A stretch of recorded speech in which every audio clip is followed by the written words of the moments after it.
All right, the chair will call this meeting to order. Please rise.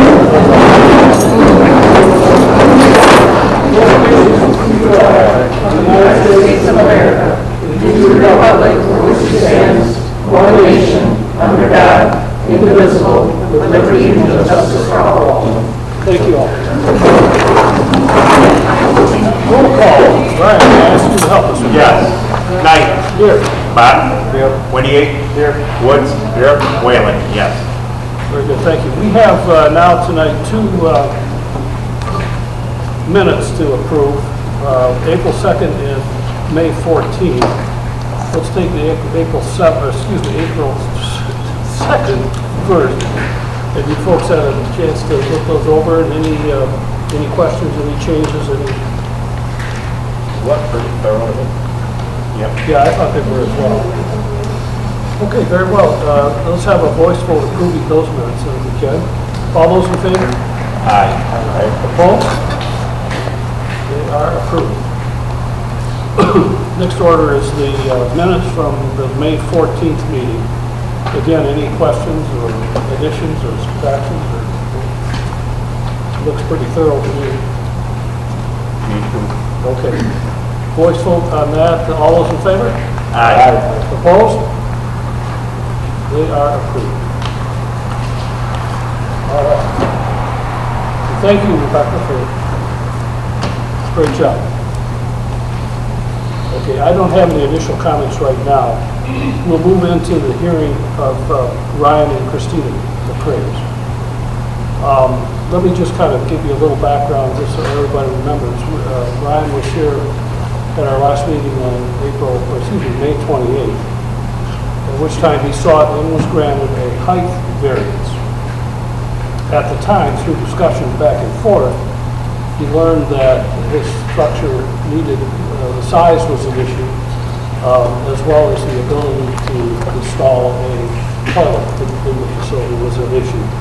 And thus, we agreed to come back tonight after that was posted in public. In Ryan's defense, he read online what the planning commission had proposed as changes to the zoning ordinance, and he thought that they were in fact, and had been voted on, when in fact that did not occur. So he was relying on those. That's why he didn't bring these issues to us before. So that's where we're at on that. Brian, with that, I'll let you input anything you'd like on that. You guys got the thing? Yeah, so that basically summarizes it, but yeah, we're just looking we were going off the 2 times the primary structure we thought we fell within, but it's still 1 times the primary structure, so we're looking for a variance to be larger than our primary residence for the garage, and to have, I think you said by the dictionary definition, that sanitation drain, to have a bathroom out there for the kids to use, come back across the road 10 times every 2 hours. I know, it's very hard in here. I'm sorry. Everybody's going to have to try to speak up as best they can. Hopefully you can hear us. We'll try to shout out, but it is difficult. I understand.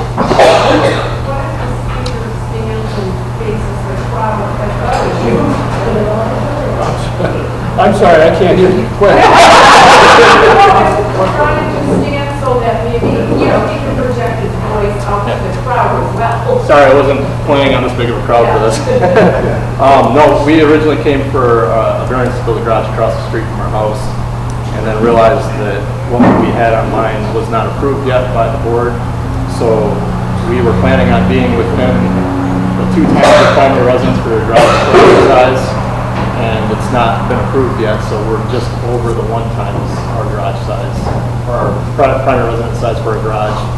So therefore, we have to ask for a variance for that, and then we were putting a bathroom in there for the kids, so as you live on the beach, so you know, running back and forth across the street 10 times with the traffic. So I think John brought up at the last meeting, in order to have sanitation for the dictionary, you have to ask for variance for that for the garage as well. So that's where we're at.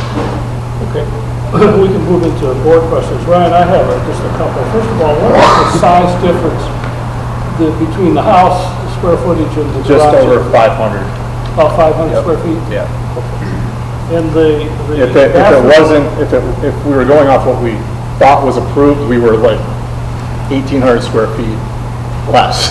Okay, Because it was proposed to have you could have a garage that was 2 times the size of your house. okay, And if that was the case, we had like a buffer of almost okay. 1,800 square feet at that And point.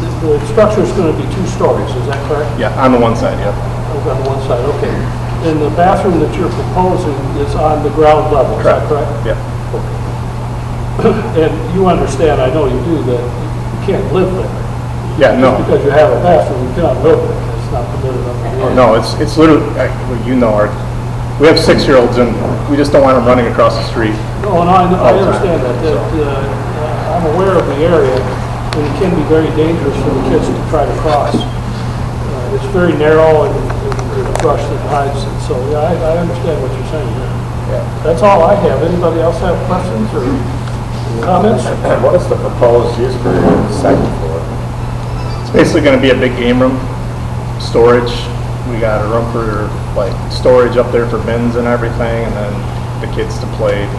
We can't have basements out there because of where we're at, obviously. Right.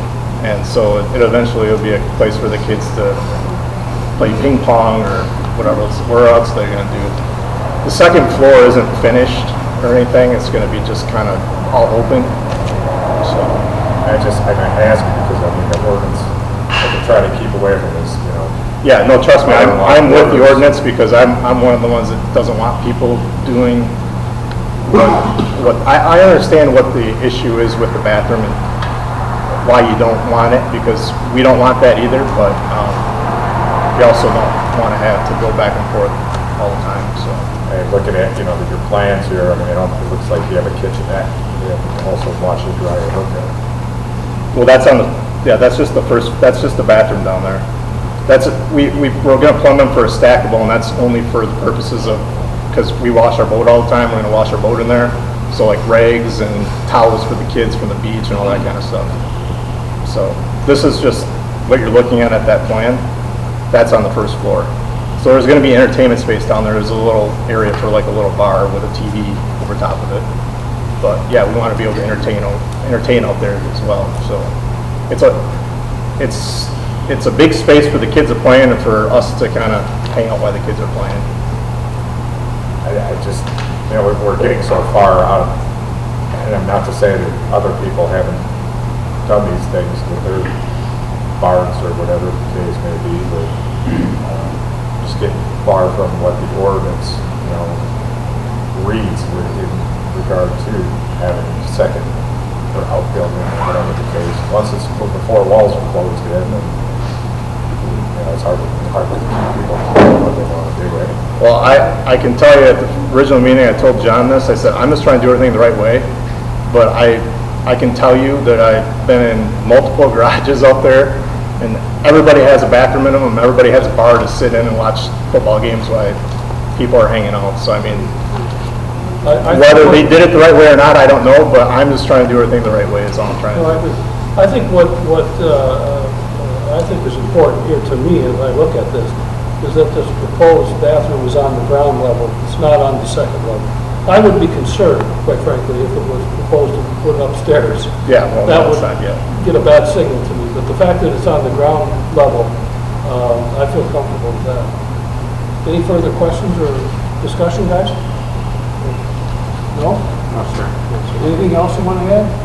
Unless you have any more questions, not really. Okay, we don't have a zoning administrator as far as I know, so we don't have any input there.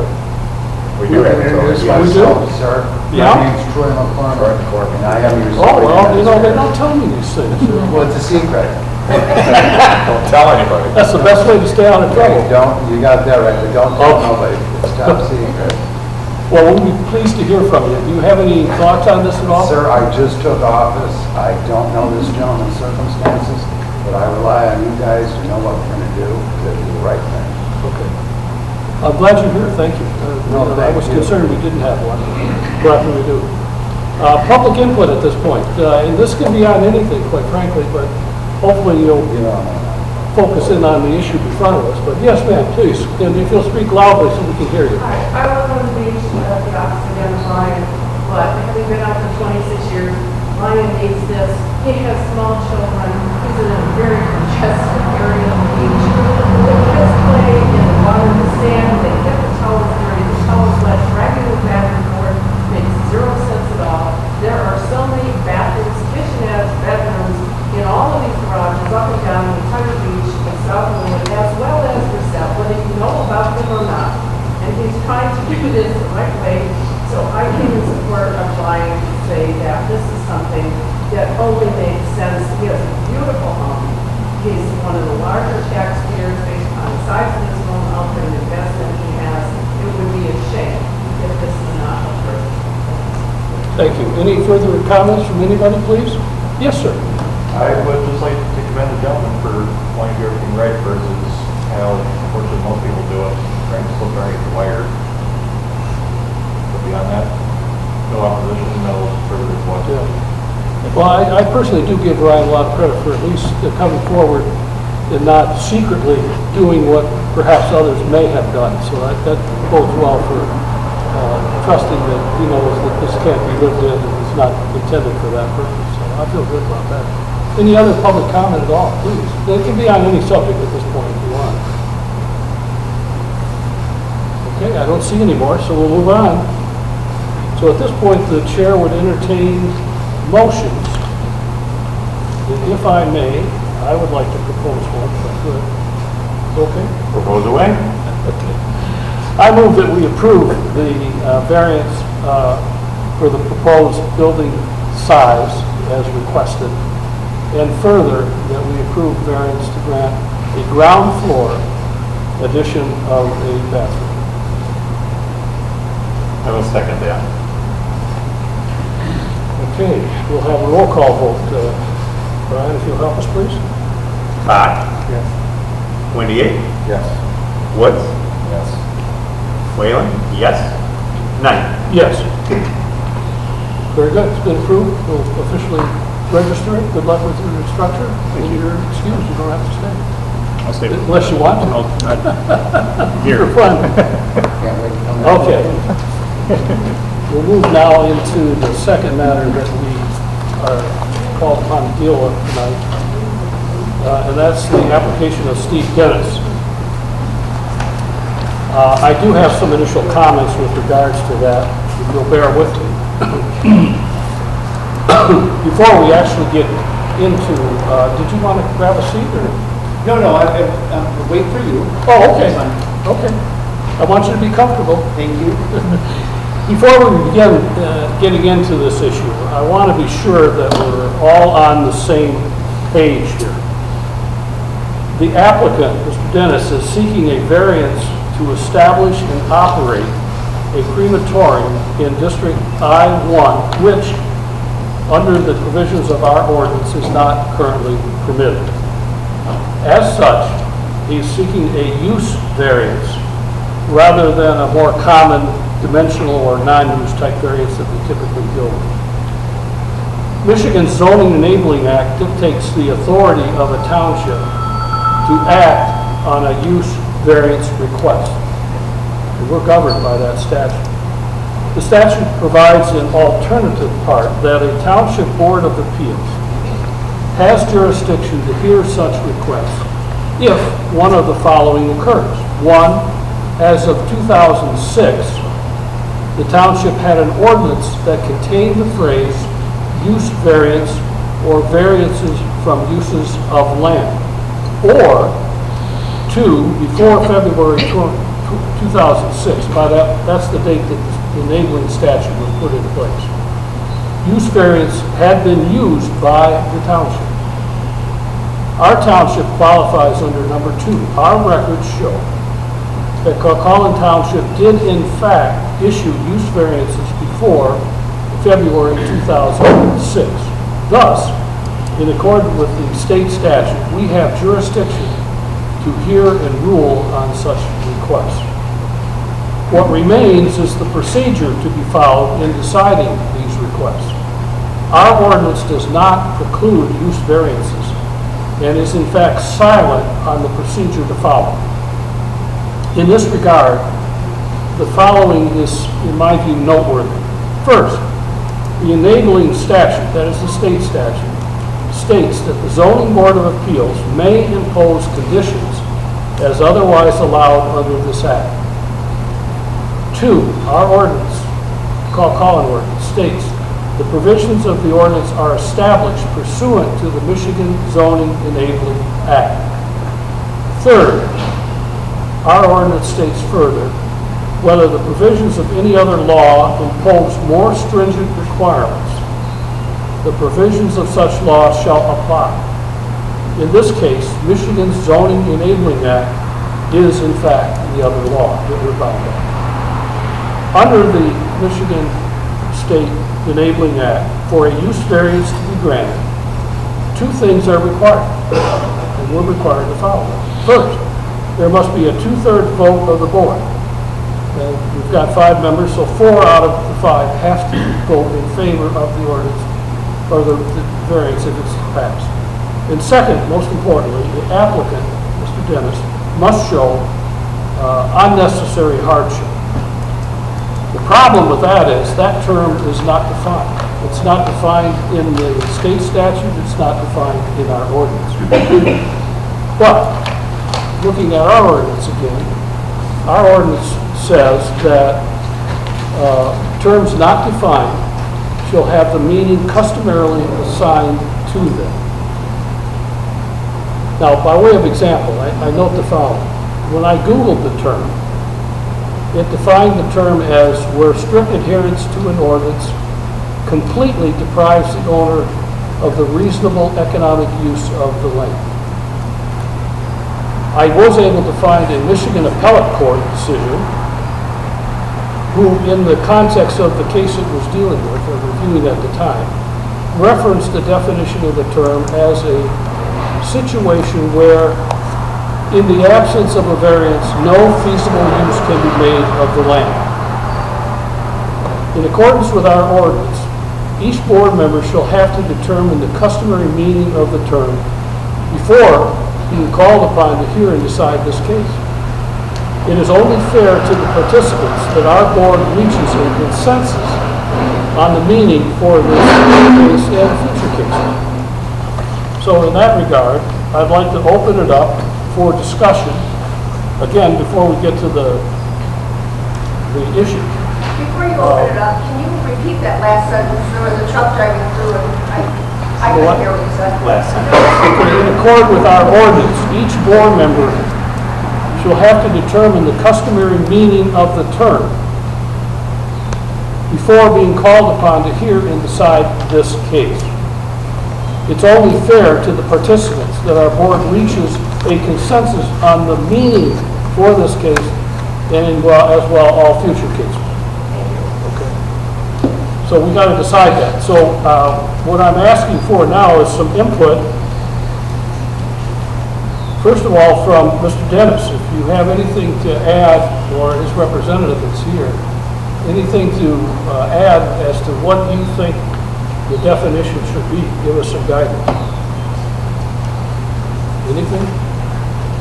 No? I don't think we heard you. Did you not hear me? Were you inviting us to, or? Oh, yeah. I want I'm sorry. to give you the opportunity to input on that question of what does that mean? What does that definition mean? And how should we determine that? So I want your input. Thank you. My name is Mike Gilmer, and I'm here on behalf of Steve Dennis, who is standing right here behind me. So I appreciate your comments, and all I can say is I don't know how Collin Township defines it. Municipalities define it in slightly different ways. The problem that we have is that we're showing up tonight with a standard that has not been defined by this township. And so I imagine you're going to tell us what the standard is, and then, of course, we're going to have to decide, do we make the pitch to you tonight with the standard that we didn't know existed until, moments before? So with that, I'm going to leave it to you, and then I'll ask just a few moments for me to talk to Mr. Dennis for him to decide, do we move forward, or do we take what you tell us and then apply? And I appreciate you saying that. That's a very valid point. This comes somewhat as a surprise, I suspect. you know, in terms of what the definition might end up. So we can address that once we determine it, you can tell us what you want to do. Do we have anybody here representing the township that would like to comment on it? I didn't understand that it was still under, I'm sorry, sir. consideration for it all. It seems like this whole project all along has been fly by night, build a building at night. I got written up for tall grass. He's had tall grass for over a year and a half because of the grass ordinance. And mine was a field that was a crop, and I was trying to be told when to harvest my crop. Had to come, prove paperwork and everything. He hasn't done anything that he was supposed to do with any ordinance. Noise ordinance, building a building at night. When I was a carpenter, they shut you down, or they tore the building down, or got fined. What happened with that? What happened to MDOT's driveway that was supposed to be done right? Nothing gets done right. My worry is that you're gonna put in a crematorium, they're gonna set rules, just like the township has rules, you know, during the daytime, you don't have noise after a certain hour, keep your grass cut. And he's not gonna follow any of it. I appreciate what you're saying, but let me back you up just a little bit. Right now, we're trying to determine what definition we should be using, and I'm curious of the input for that. There will be a time later on for public discussion of the issue itself, but we haven't gotten there yet. And I'm sorry to... Well, this is over the hardship one? Yeah. How would you define, or have us define that term, I guess is what I'm asking. I thought the township was under hardship because of attorney fees and everything else, trying to take him and do the right thing all along. Okay. All right. I appreciate your comments. What I'm looking for right now is a township representative, not the public, okay? We heard from the applicant. I don't know if there's anybody here for the township or not. I suspect there's not. I don't see anybody stepping up. So we're good there. So how about questions and discussion by board members? Entertain anything you guys have to say on the issue. Anybody have any thoughts? My thought is it would create a hardship as far as a financial hardship due to the fact that that hardship must be a hardship that is not created by oneself, for one, but also that just the fact that if it would... Excuse me, can you speak up? What I'm saying is a hardship definition. What the hardship definition should, in my mind, should be, I mean, financially, if there's a financial hardship, meaning the person is going to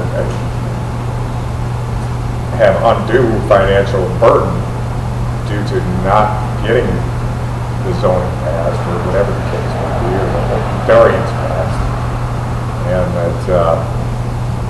that's not created by one's own affliction. Yes. That's part of what I feel about it. As you can see from the definitions that I randomly came up with, one was reasonable economic use, which you're kind of talking about, and the other was no feasible use at all, which seems to me to be much harsher than that. So obviously there's difference of opinion in terms of where these things should go. But I think we have to consider fairness as well along the way. Any other comments? I'd like to hear public input before we go to the motion. Yeah. I think the definition is very critical. We need to come up with a definition of unnecessary hardship to be able to prove that as one of the 5 standards.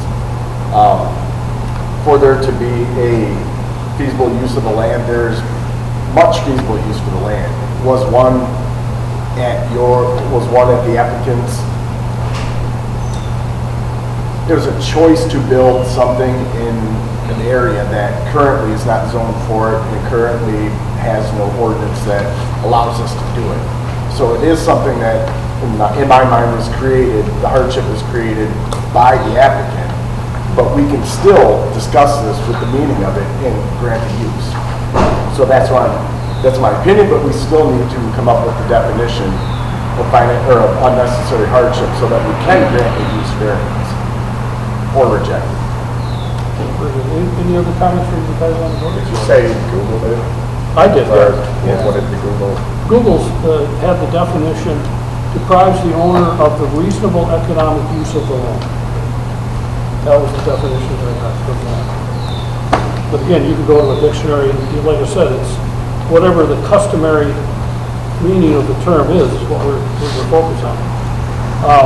If there's no more board discussion, I'll entertain public input on this, again, on the question of what definition we should be considering.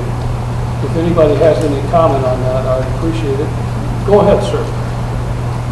Much like you kind of Googled, did some research, case research, but I wish you would consider that the line of the hardship is not a result of the applicant's own actions in your potentially in your definition.